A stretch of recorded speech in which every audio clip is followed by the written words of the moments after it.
Hi everybody, I am Jessica Vitalis and I am the author of The Wolf's Curse, which is a Grim Reaper retelling in which an invisible great white wolf looks for somebody to take her job.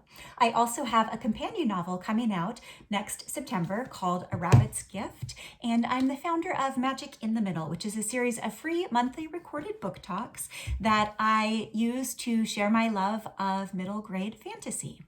I have been asked to come talk to you today about perseverance, and more specifically to talk about who you turn to for advice when the going gets tough. Because whether you're working on something you really love or it's something that maybe you don't love so much but you have to do it, sometimes you just reach obstacles or you find yourself in situations where you're not sure what to do next or how to move forward. And in those circumstances, it's really important to have somebody that you trust to tell you the truth.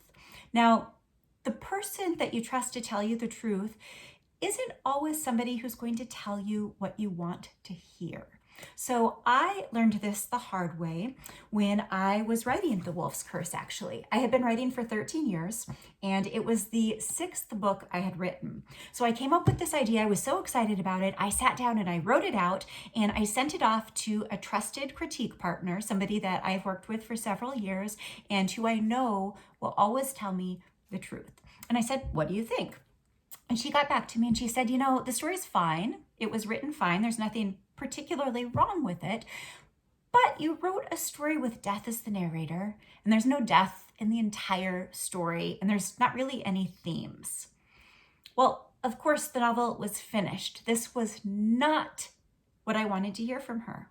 But because we had built up this relationship and I knew that she was somebody that I could trust and somebody who would tell me the truth, even if it hurt, even if it wasn't what I wanted to hear, I knew that she was probably right. And so I tossed that manuscript aside and I started completely from scratch and wrote an entirely different book. And that manuscript went on to get me an agent and to sell very, very quickly. So it definitely was a lesson that even if you are getting advice that you don't really like, if it's coming from somebody you trust, it's probably important to listen. So the question I want to leave you with today is, who do you turn to for advice? And does that person always tell you exactly what you want to hear?